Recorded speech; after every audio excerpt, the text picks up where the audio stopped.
It's so kind of you all to be here. I'd like to thank each and every one of you for coming out tonight. You have already heard such eloquence. And eloquence defined by Cicero and Quintilian is wisdom speaking. And I'm talking about the one, the only, my brother from whom I learn. Artistic giant, spiritual figure, and activist, towering person of his generation, Brother KRS-One. I'm always blessed anytime I set eyes on this brother. I love him deeply, respect him dearly, and he and I will be part of the conversation with you all. Let's give him one last hand before I say a word.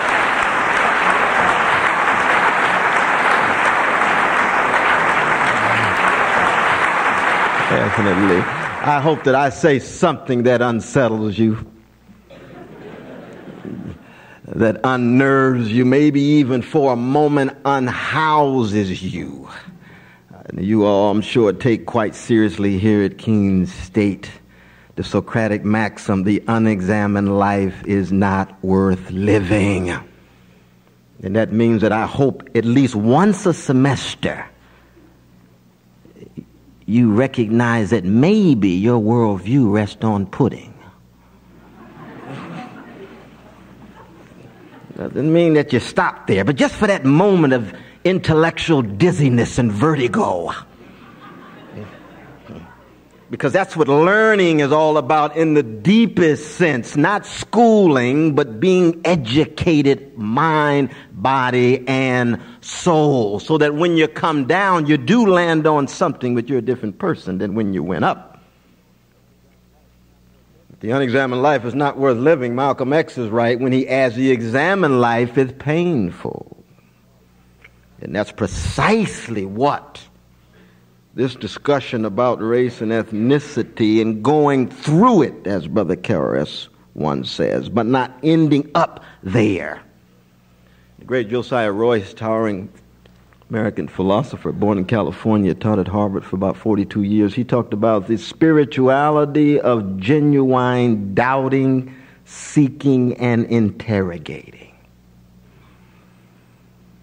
And what I'd like to do is to join that kind of spirituality of doubting with what you heard earlier from KRS-One, which is also a spirituality of giving, serving, loving, because this brother has a deep love in his heart that takes the form of a passion to communicate it, mediated by art, but still trying to change the world.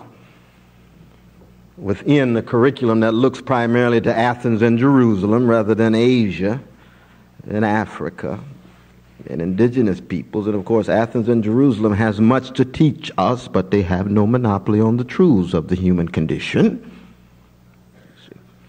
We try to join Socrates, who went about what? Questioning, interrogating, but does Socrates ever cry? Plato, Xenophon, Aristophanes, no tears of Socrates. Interesting. If he never cried, he probably never loved. If he never loved, for me, I'm not sure the brother really lived.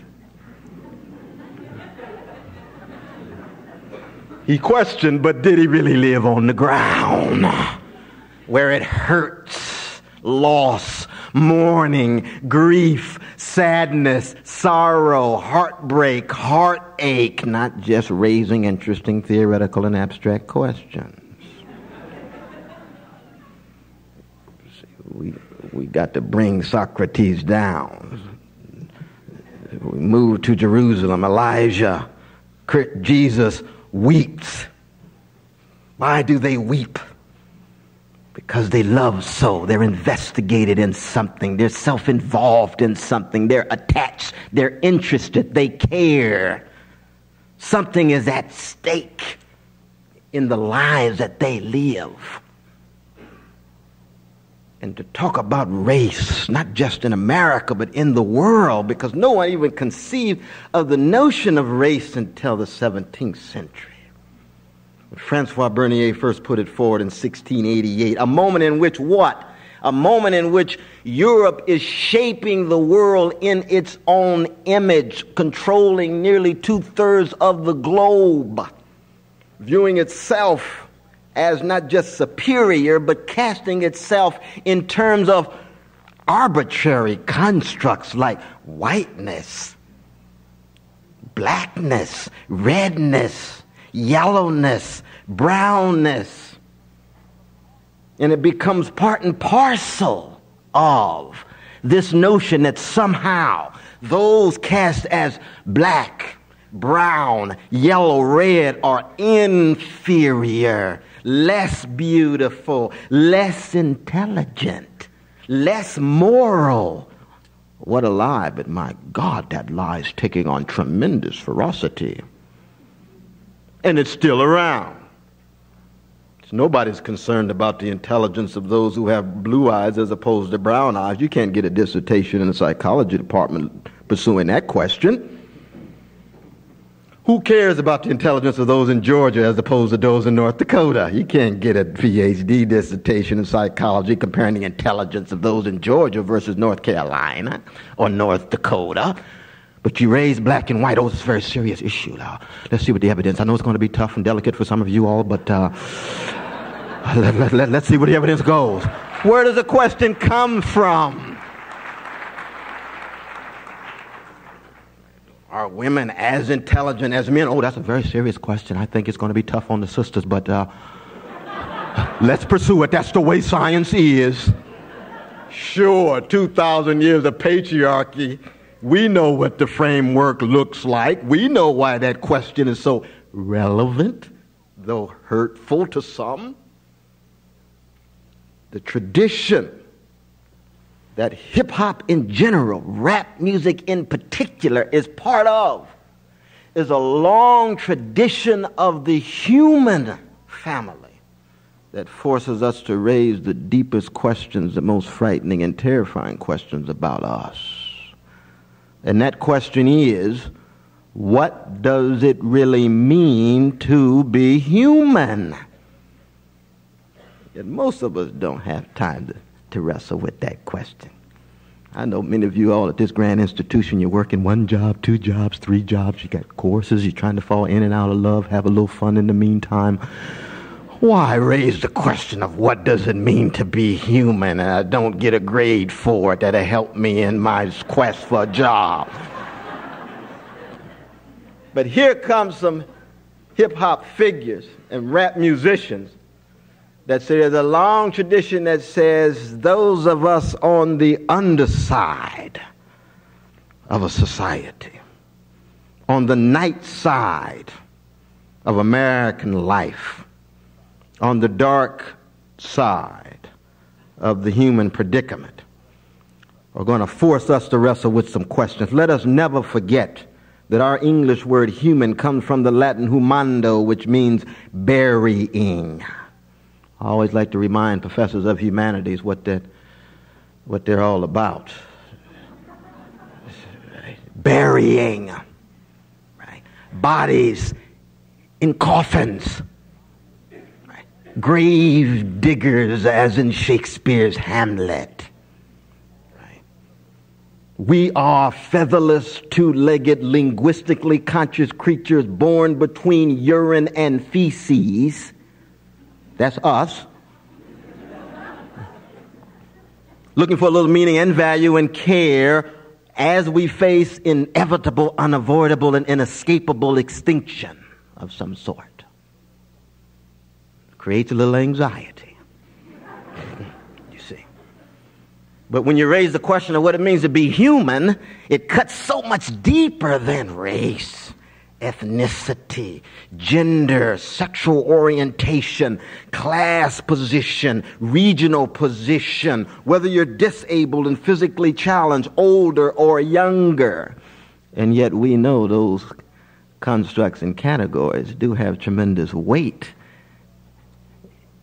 in regard to how we ultimately answer the question of what it means to be human. Now, my generation, which is not a hip-hop generation, associated with somebody like George Clinton. George Clinton reminded me we all emerge into funk. Right? No matter what color we are, we emerged in the stank and the stench, and that love push got us out. You might feel a little sophisticated and refined now, but you were just like Rockefeller and just like the homeless brother when you emerged. Human. I do not know of a politician who has spoke at the level of spirit as well as social misery with such insight and eloquence as KRS-One and Tupac Shakur, which means, in fact, that there's a need for leadership across the board if you're concerned about the future of American democracy.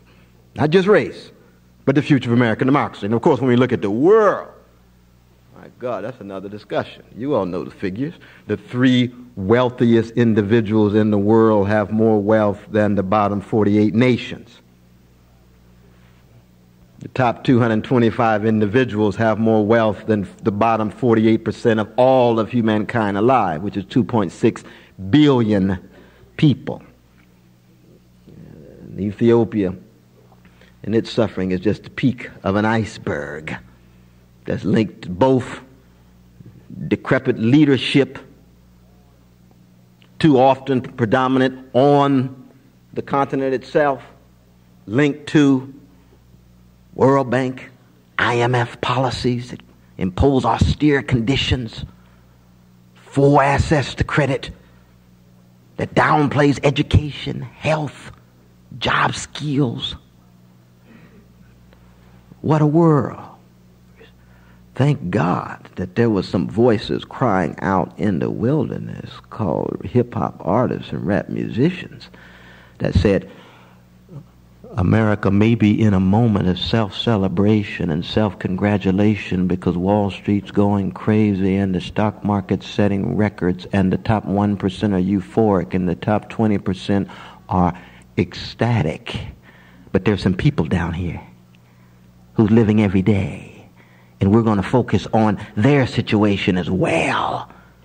We want our voice to be heard, or in the tradition of the National Negro Anthem written by James Weldon Johnson and Rosamond Johnson, lift every voice to be part of a decision-making process so that maybe we can get some more equality and democracy through this prism of race and ethnicity. And that's the challenge for us, and that's what we're going to be talking about this evening. Thank you all so very much.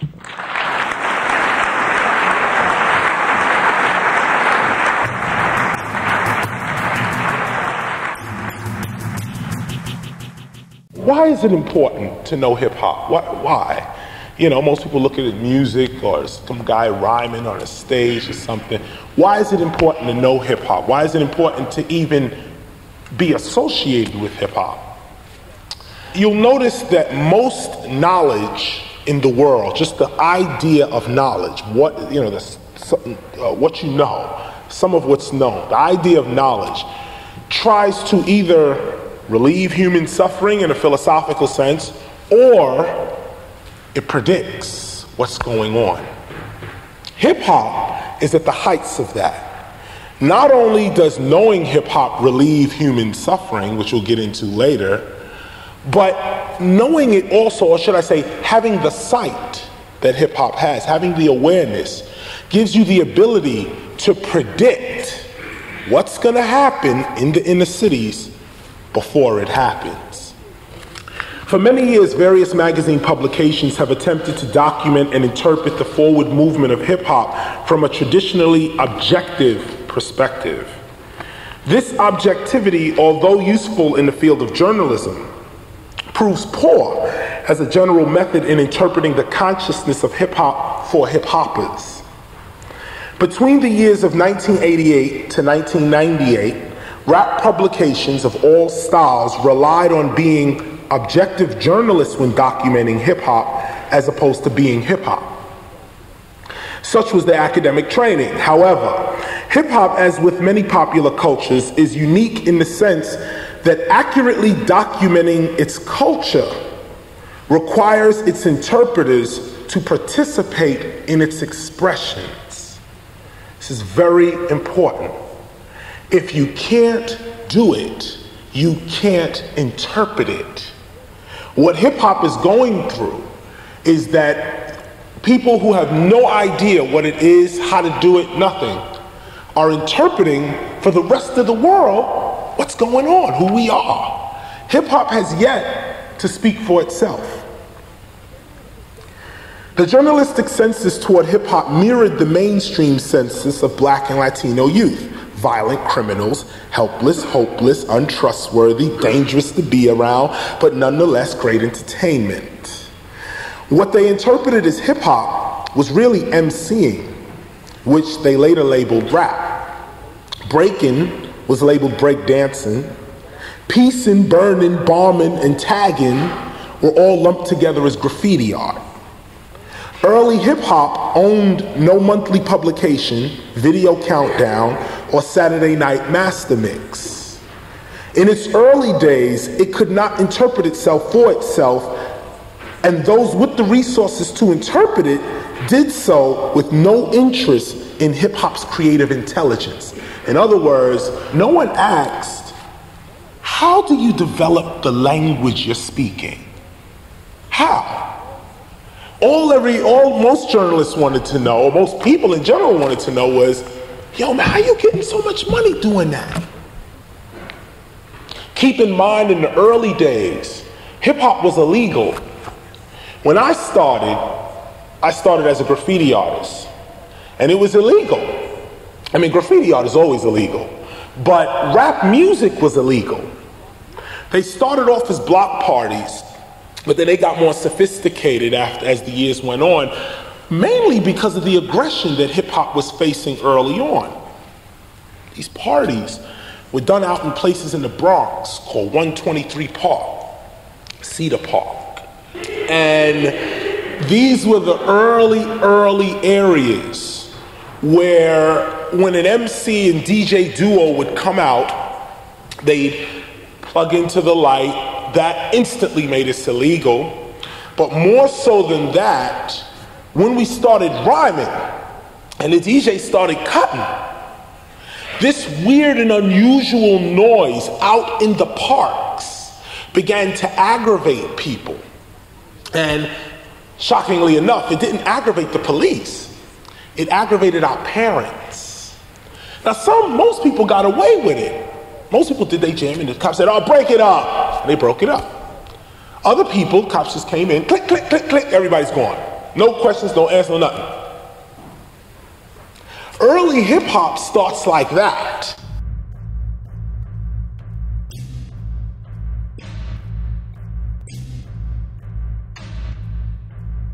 It starts in a small Black and Latino community.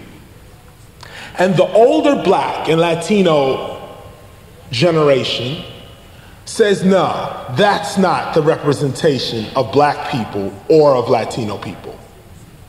It's something else. It's something you kids ain't supposed to be doing. And on top of that, you can't make a living with that. You can't make a living doing that. Go to school, go to the army, go to college. But a few hip hoppers said, nah, we believe in this. This is why we pay respect to the past. Kool Herc, Africa Bambaataa, Grandmaster Flash. These are the seminal figures in hip hop culture, not just rap music. In the whole culture of hip hop, the thinking, the dress, the language, the whole thing. This is why we pay them respect. Because when they were doing it, it was illegal. And they could have said, yo, man, I ain't going to jail for this. I'm not, every week I got to go through. No, they said, we believe in this. And we believe in ourselves so much that we're going to keep doing it. We first was just up in the Bronx. From 1970 to 1978, hip hop was in the Bronx. It was only practiced in the Bronx. And the only way you can get to hear it is if you got a tape from one of the parties in the Bronx. Somewhere around 78, 79, hip-hop left the Bronx and actually exploded all over New York. And from there you get a guy named Grandmaster Caz, who's from the Bronx, who wrote a song which turned out to be Rapper's Delight. But he gave it to his man because back then, everybody said everybody's rhymes. It wasn't like today you think, like, you know, everybody, you turn on the radio, everybody's rapping. You have rhymes. Back then, only a few people were able to do that. And the ones that did it, everybody else mimicked them so that they can do it. So everybody was running around saying Cold Crush 4 rhymes, which the lead guy in Cold Crush 4 was Grandmaster Caz. When Sugar Hill Records put out Rapper's Delight, hip-hop wasn't illegal anymore. That's the significance of Rapper's Delight. In 1979, when Rapper's Delight sold 2 million records, all of a sudden, hip-hop wasn't illegal anymore. Listen, hold on to your brain, I'm about to rattle it with a little piece entitled, "He's So Arrogant." Look, I ain't come here for exposure. I am hip-hop. I'm only here to bring you a little closer, if you could fathom it. Oh, he's so arrogant? In the midst of all the curses and over-rehearsed dispersed verses, I laugh at it. Others get mad at it. When I say, damn, I'm so talented, they say, he's so arrogant? Like I'm supposed to be still and humble when I know my skill will rumble. But at the same time, my main rhyme changed minds, and you could see how you became blind. You don't question, debate, or challenge it. Scared to battle it. Coward, fine. Show your ass and I'll slap it every time. Yeah. He's so arrogant. Yeah. I can't stand him. Well, sit down then. What's his problem? Look around, friend. I don't bite my tongue or self. My tongue, when flung, bites everyone else. He's so arrogant. I hear that all day long. But they don't play my song because I'm right on. You still drinking the milk? Well, here's something to bite on. You say you want the image of a strong black male. Well, here I am, on stage and not in jail. It's like, you wish you could cook fish, and I'm that dope seafood chef that broils a mean halibut dish. But if I tell you, I can broil the halibut, they say, he's so arrogant. Grow up. Being humble has its place, but not when you're trying to blow up and win a race. Reach up, leap up, speak up, never mumble. Consider the fact that it's more arrogant to tell someone else to be humble. No, let others be humbled while you scream, I'm the man. Cause being humble ain't gonna get you on Def Poetry Jam. Chill out was the first word given from hip hop to the American pop culture, or first phrase. Chill as a word, chill out as a phrase. Americans took that. And yo, chill, man, chill out. Take a chill pill. Yeah. We went from chill to fresh. People don't know what that meant. What do you mean fresh? Then we went from fresh to dope. Dope? What are you stupid? Are you on drugs? I mean, what is dope? What does that mean? Then we had words like stupid fresh and I mean, just whole other languages that turned on the rest of America.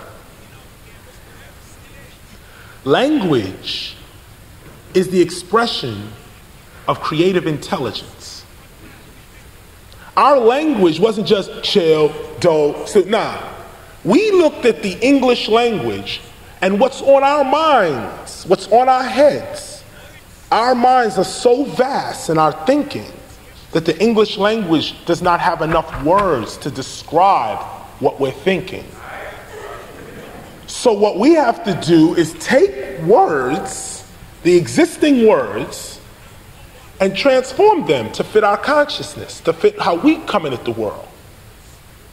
This is what hip-hop is. It is the transformation of subjects and objects in an attempt to describe your consciousness. Hip-hop is made up of 9 expressions: DJing, breaking, graffiti art, MCing, beatboxing, street fashion, street language, street knowledge, and street entrepreneurialism. Many people don't realize what street entrepreneurialism is. And it's not about selling crack on a corner either. parents. I know that's the first thing we think of. But it might include it. So don't get it twisted. The point to street entrepreneurialism is when you take something in its raw state. Raw. There's no loan from the bank. There's no help from your parents. It's you and the world. And you're trying to make $1 out of 15 cents.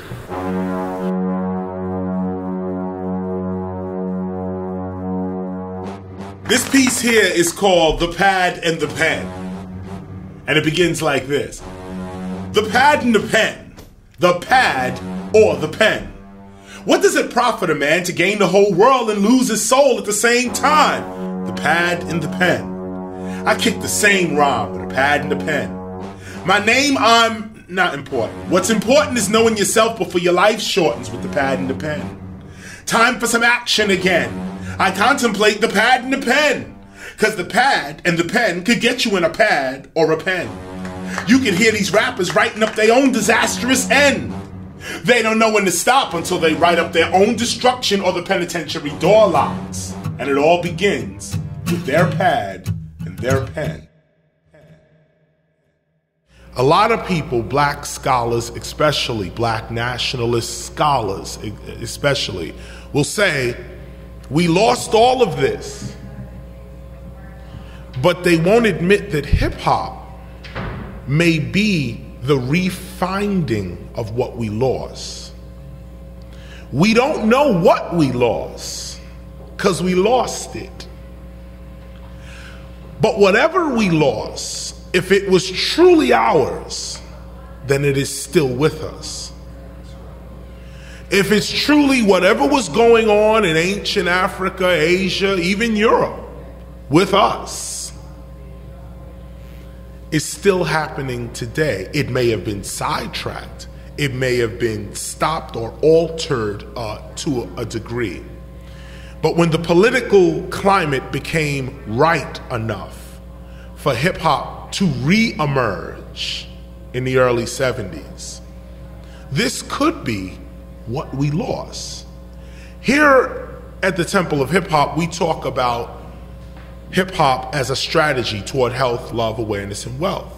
And again, whatever God has given us, we haven't really lost it. You can only forget it. You can't lose it. You only forget it. So in the scheme of following a spiritual thought in hip-hop, it's not about gaining knowledge of something that you didn't know before. The practice has to do more with remembering what you forgot. When you try to remember what was forgotten, not only did you not really lose what you had because you're remembering it is still with you, but most spiritual thought as well in the world has to do with what is called enlightenment and awakening. And that enlightenment and that awakening is a remembrance, not a new you. It's not all of a sudden I'm a new person or I've took something on to make me somebody new. You simply remember who you were. You are reminded. Be the things you are thinking. And if you don't want to be what you are thinking, stop thinking it. I used to get into a lot of MC battles. And the MC used to always say, when he come up, say, yeah, we doing this for hip hop. We doing this for the real hip hop. And that's when they lose the battle. Because I am real hip hop. Right away, the psychology's different. He's coming at me representing something that I'm saying I am. So there's no way you're gonna win. There's no way, because the only way you have a chance is if you say, no, I am hip hop. And then you're equaled off and you go after it. But it takes practice and it's a change in your thought. Instead of reading the word of Christ, be the word of Christ. Instead of following God's word, be God's word. That's the consciousness of hip hop. You are not just doing hip hop, you are hip hop. You are not just reading the Word of God, you are the Word of God. The only way you can really walk in this earth, really following the laws of Jesus Christ, is when you yourself think you are Jesus Christ. And then you can walk just like Jesus Christ. Easy. Easy. Be the things you are thinking. And if you cannot be what you are thinking, stop thinking it. But if you can be what you're thinking, you'll be the best at it. Whatever you do, whatever you're studying right now, be it now. Open your business today. Act like you are the CEO of your own corporation, and you will be. If you are sitting there going, one day I'll be the CEO, one day never comes. One day I'll finish this schooling, I'll be an attorney. One day never comes. The only thing that exists is today. And whatever you're doing today, the cause, is going to affect your life in the future, the effect. So this is how you use hip hop in everyday society, in everyday life, on a spiritual level, a political level, and on a life level. This piece is called Same Old Thing, because while you sit and cry, we do the same old thing. We turn the TV on, we flashing the same old ring. But when our people die, it has the same old sting. But we just turn around and we do the same old thing. Again and again, we blaspheme the death of our friends. We only looking for them ends in that same old thing. We got to begin. Hip-hop, it can win. Just chill with the sin. If you play on the radio, you got to watch what you spin. Stop playing the same old. Instead of only your wrists, let your brain go bling. I'd rather hear about Saturn's rings than that same old thing. Whatever you sing along with more than twice, for sure you're bringing that all into your life. So sing along with this. What a gift to uplift I bring. People can say what they like, but one thing's for sure, this ain't the same old thing.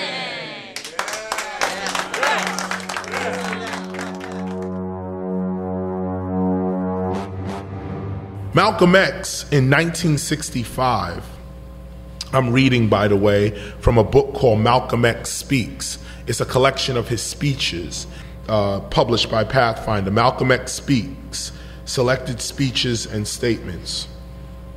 This is what Malcolm X said in 1965. Now, the reason 1965 is an important year is because 1965 is when the first hip-hoppers, the first group of hip-hoppers that would become the golden age were born. The first hip-hoppers were really born between 1950 and 1970, this 20-year period. But in 1965, there was massive turmoil going on in the country. I was born in 1965. So I find this year very interesting, and I find what Malcolm X also was assassinated in 1965. But one of his last statements here in 1965 was to a group of young students, young people. This is what he said. In America, students have been noted for involving themselves in panty raids, goldfish swallowing, seeing how many can get into a phone booth, not for their revolutionary political ideas or their desire to change unjust conditions. But some students are becoming more like their brothers around the world. Speaking of the revolutionary young people that were fighting all over the world. However, the students have been deceived somewhat in what's known as the civil rights struggle, which was never designed to solve the problem. The problem is racism, is what he's dealing with. Civil rights, he says, never was designed to solve the problem. It was pretty much designed to deal with the problem, to live in the problem, to find better ways to accept the problem. But civil rights, according to Malcolm X, never dealt with the problem.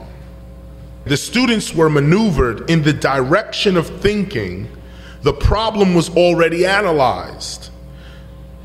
So they didn't try to analyze it for themselves.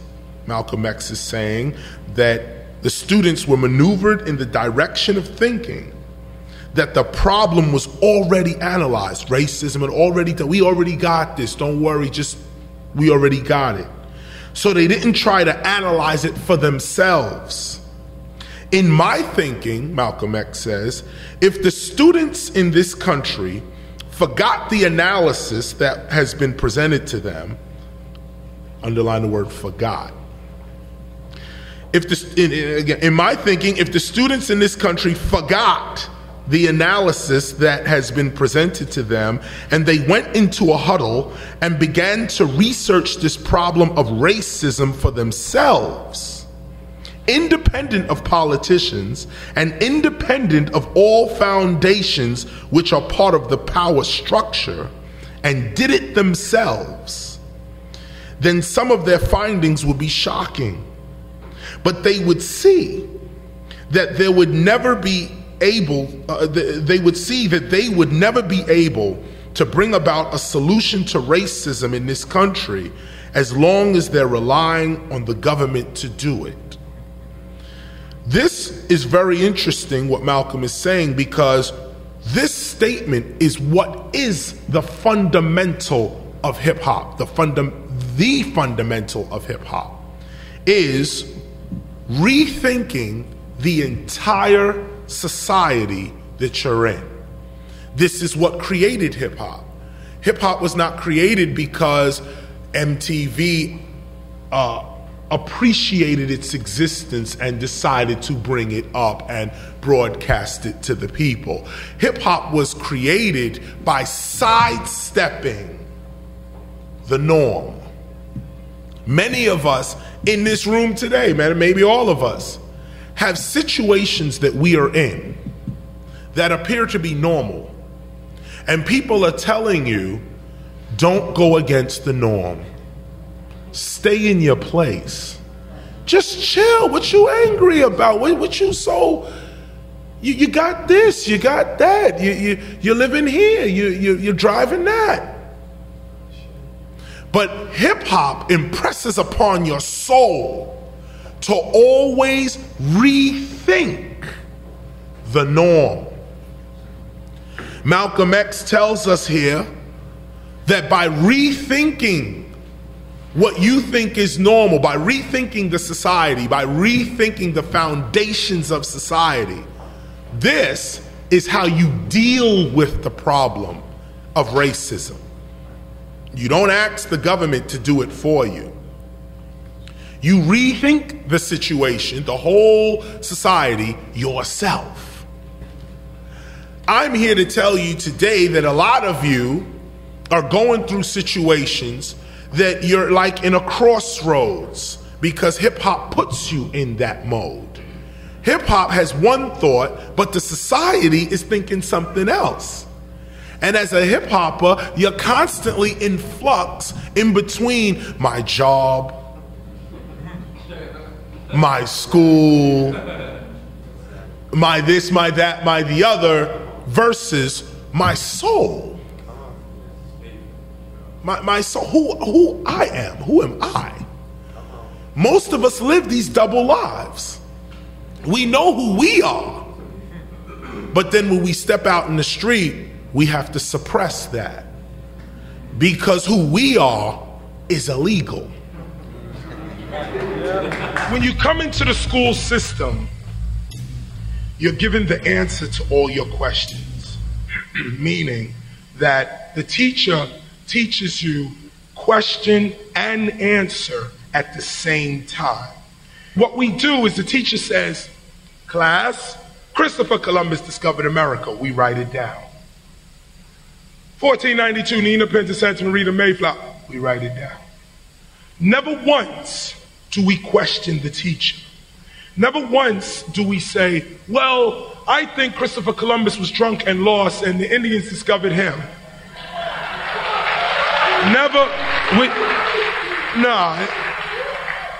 The reason we don't ask these questions is because from the time we are very, very young, the point of our education is for you to become well educated so you can get a job, or so that you can hold a job, or so that you can be successful. Learn math, not to learn astronomy, but learn math so that you can count money.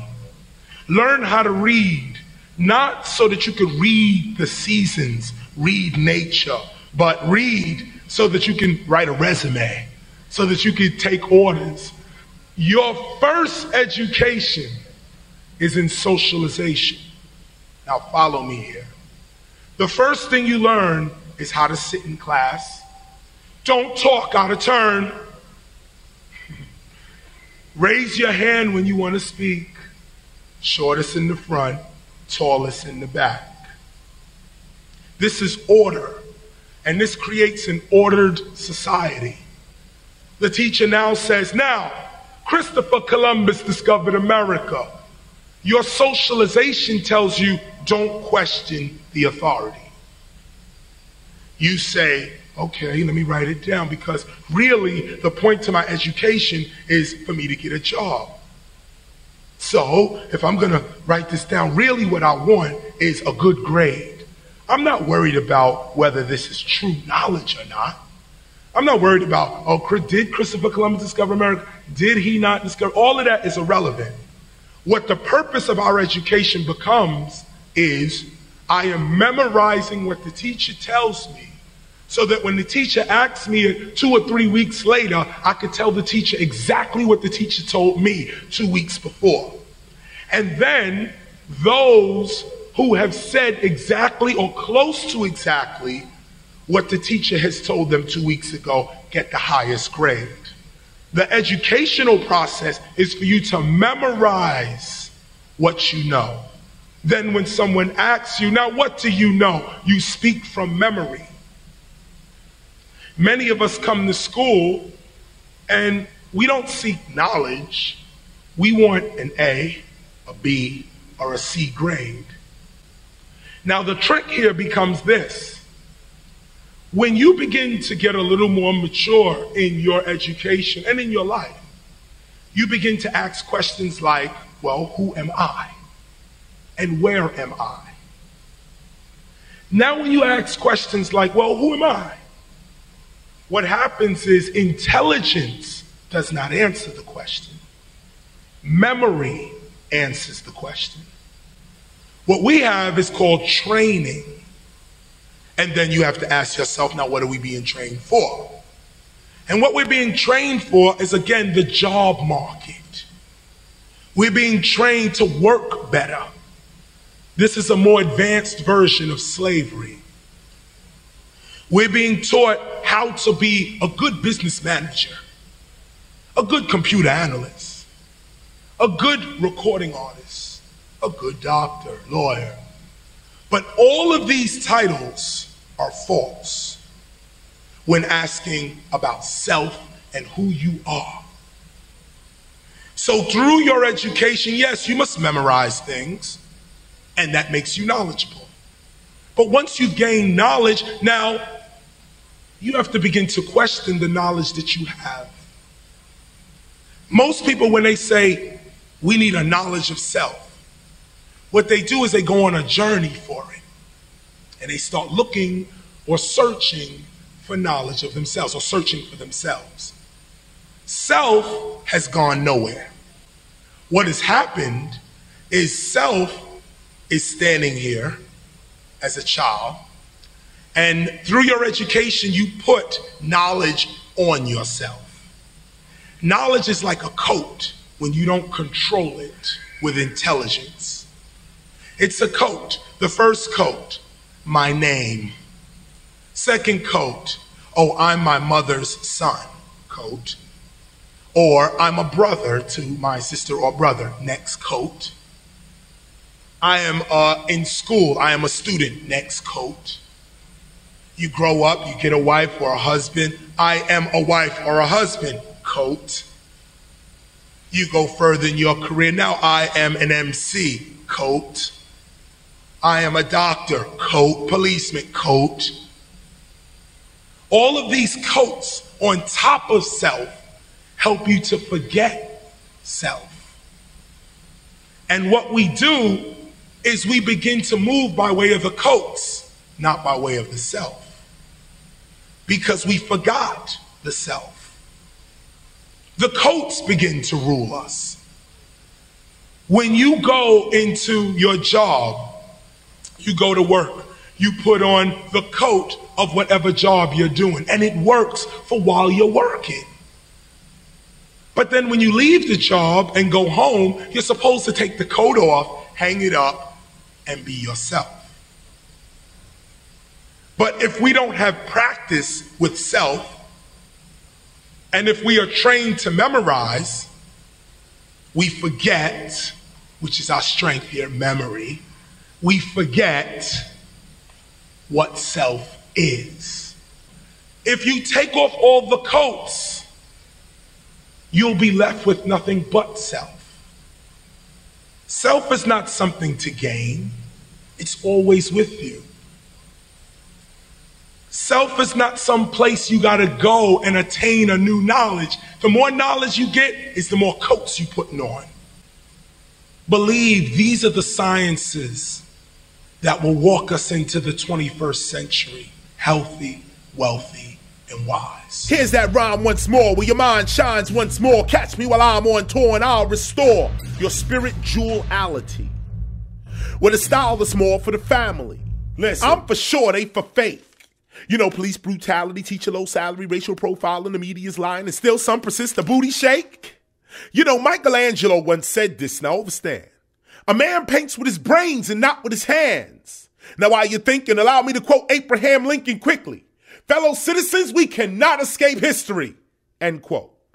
Whether you like it or not, hip-hop is known on the earth. That means in the future, we going down as the first. Scholars will be critiquing our verses, not bleeping our curses up in the universities, playing the street versions. Can't you see it? The future's right in front of you. Our parents' future's weird.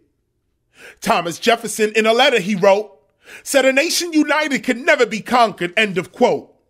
In the future, you better be strong with a fine mind and seek peace. Allow me to quote Albert Einstein. Peace cannot be kept by force. It can only be achieved by understanding, end quote. Now, what are you planning? Is it dope? Or are you just standing still? Either way, let's plan to build and stop looking for another man to kill. You probably can't stand the drill, but it's needed. George Washington's first State of the Union address, let's read it. To be prepared for war is one of the most effective means of preserving peace, end quote, to say the least. Can't you see? Hip-hop is primed to win, but you distracted by the breast and the skin, tempted by the flesh again. That's when KRS comes in, right when the stress comes in, and you need to be blessed and really refreshed again. Here, I could sum it up with Voltaire for the end of the song. It's dangerous to be right when the government is wrong. Wave your hands high if you understand why. We gotta teach our kids how the judicial plan tie into the education plan. I ask permission, can I show how your TV set can lie? And how if you're poor and want more for sure for yourself, you can fry? If you're not doing, you can die. Where I come from, opportunity never knocked, it always ran by. Can I continue to read the menu that's already in you, that's on standby? While I begin to open another man eye, and I may not succeed, but can I try? Can I hand my plan to a fan I plan to meet and greet at a jam? Why? Because only a few will overstand I. The rest remain stressed looking for that name brand guy.